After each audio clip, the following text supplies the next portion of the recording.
So today's day 4. We've got a tricky one. This was a tricky one that a student sent through.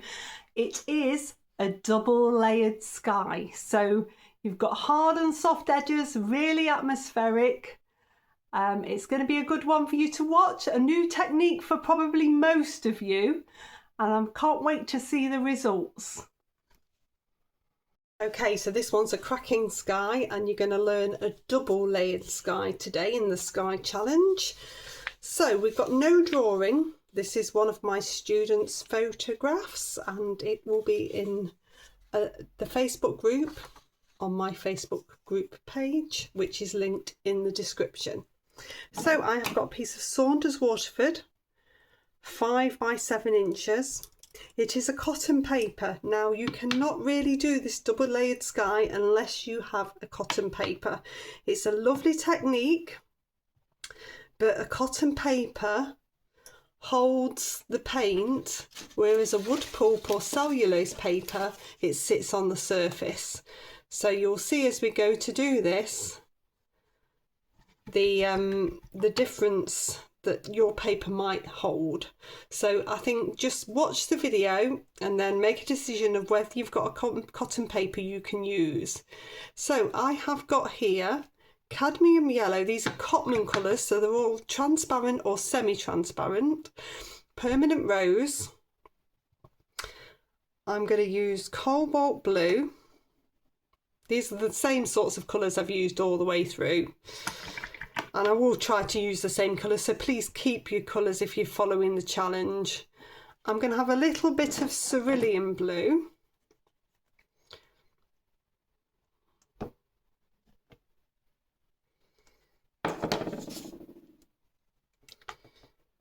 Now I'm not taking very much water in these because I want this blue to be quite strong. And then I will mix a grey, which is going to be burnt sienna and cobalt blue, but I don't need that yet. I don't need the yellow and rose yet either. They're going to come on the second layer in the sky, but I'm just showing you all of these colours ready to go. We'll worry about the trees later. We're focusing on this lovely double layered sky, which is a fabulous technique. You will need clean water. You will need kitchen towel, because you're going to be lifting out. So you've got a combination of hard and soft edges, and the best way to achieve this is to start by getting the hard edges and then layer over with the soft edges. So I want you to take your time popping the water on. So this is a round number 10. I'm coming over. I'm doing it several times because I want to make sure I've got a nice even coat. You'll see me going up and down, left to right. If you've got a wash brush, which I'll show you on the next stage, it's very useful, a nice soft wash brush, because it won't lift the paint. Okay, so with my round number 10, I'm going to come in with some of that cerulean blue now.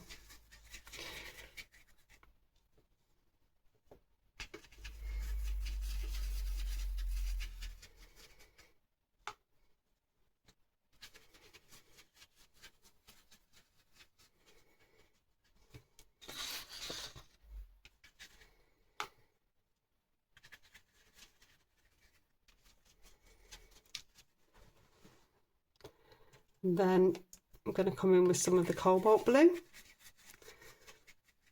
You'll notice I'm doing a circular motion. This is to help get the clouds, but then I am going to lift out some of these clouds as well. Nice big brush means that you're going to have plenty of time to lift these clouds out. If this dries, then you won't be able to lift out. It's quite useful to leave a little bit of white in the middle, just in case it doesn't lift out as well as you would like. Then I'm going to get bits of kitchen towel. I'm going to scrunch them up and I'm going to come in and dab and start to lift out cloud. You'll see that as I dab, I move the kitchen towel so it's clean, but I also twist in the air. So the same technique that I would have for sponging, I am using now. And the trick now is to get some really nice hard edges. It's going to stand out nicely. But you want them to be varied. Use the photograph as an indication. Don't try to match it. If you spend too long sat there trying to get it exact, it will dry. So you just want an impression of. Where the cobalt blue is, it's a little bit more staining, so you might find that there are bits that are a little bit blue, but that all works with this technique.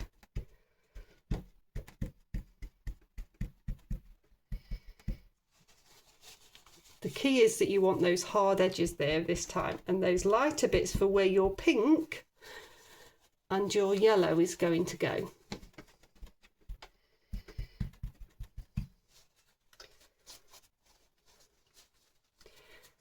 Now you can lift out where the grey is as well a bit if you want.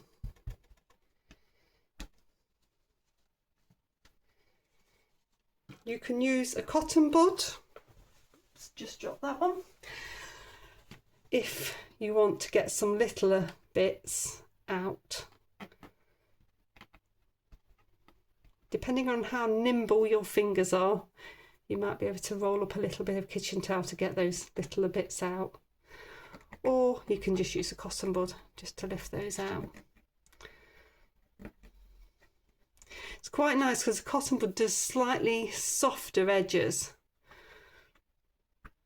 So you're getting a combination of hard and soft edges before you even start.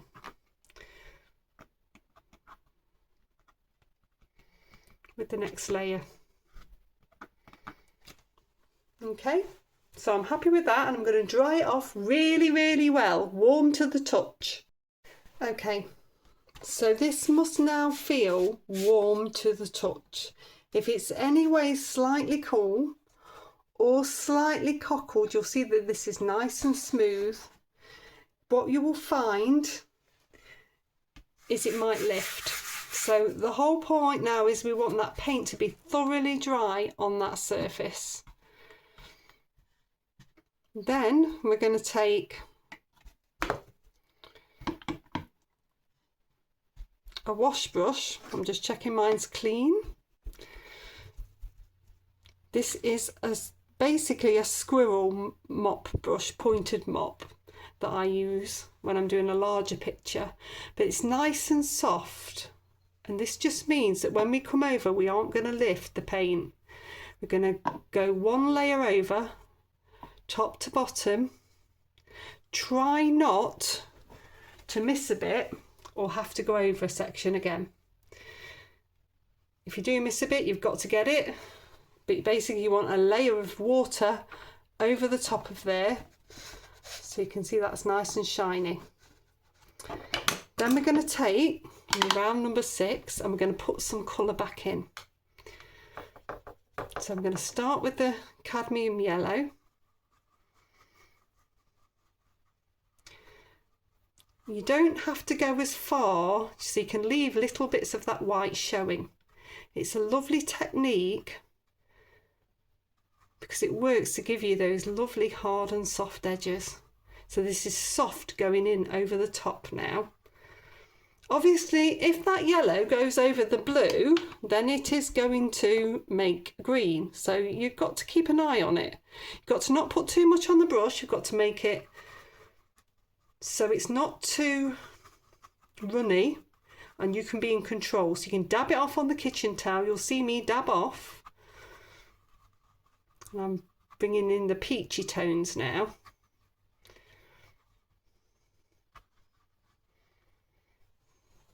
So we've got a bit more peachy tones in there. There's some peachy tones in here. So we take those in. There might even be peachy tones over the blue. So some of it's a bit more rosy. So we're going to take a bit more of that rose in now. And you can come over into the blue with some of it. That works really nicely as well. So again, we're going for an impression on for your learning techniques. It doesn't have to be exact. It's about learning the techniques that you can use.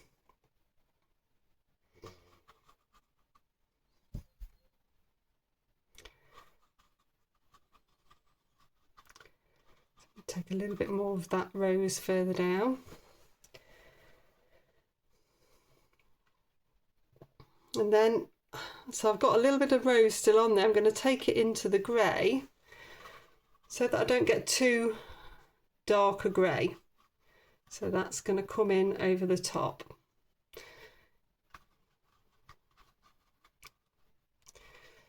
So I've got a hard edge at the top with the white, but I've got these softer edges happening at the bottom with the grey. Circular motion. If you're worried, dab it off.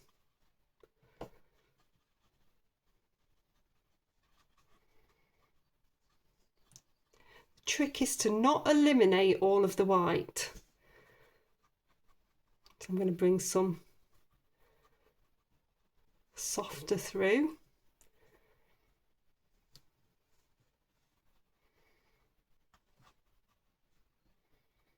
I'm going to leave that bit nice and light at the top.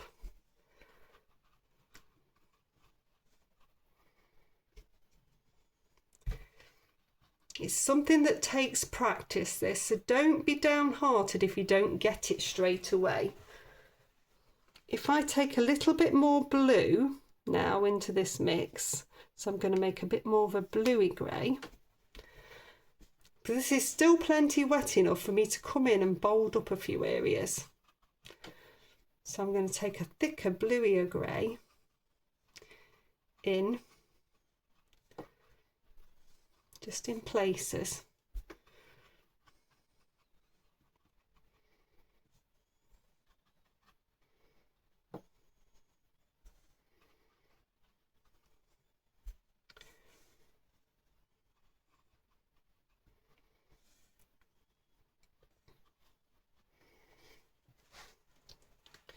You are in control. Whilst it's still wet, you can just move this paint around.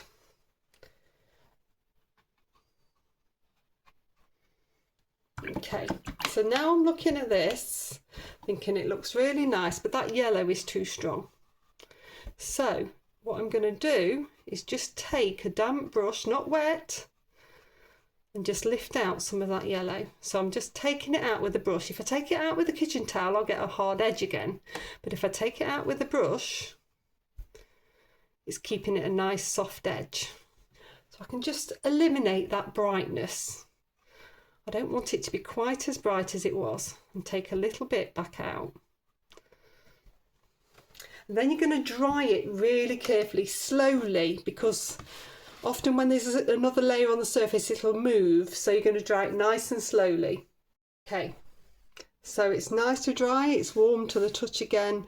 You can see how that's all come together. So you've got these lovely hard edges and these lovely soft clouds. Mine is a bit more dramatic than the original one, but it's all about practicing these different techniques. That's a hard technique for a beginner, but the more you practice it, the better you will get at it.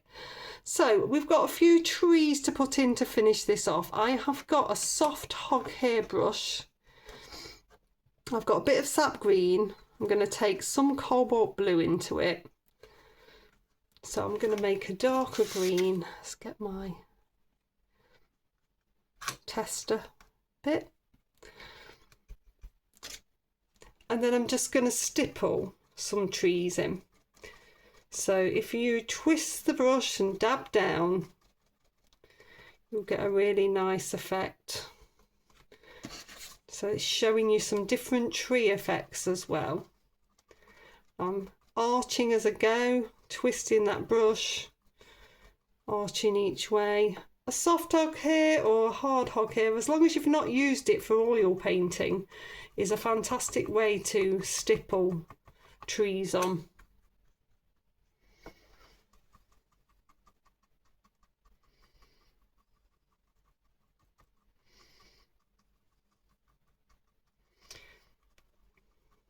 If you want to vary the colour, you can add a little bit of burnt sienna in, and that will vary the colour. The trick is a flat weld palette, because that will give you an even coating on the brush and not soak too much up. You can add a little bit of grey. Not too wet when you're doing those. Okay. And then you can take your rigger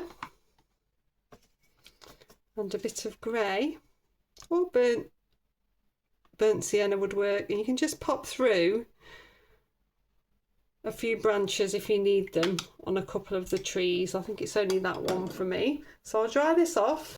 And there we have a beautiful finished double layered sky. So it's a really difficult technique, but an interesting technique to learn and practice.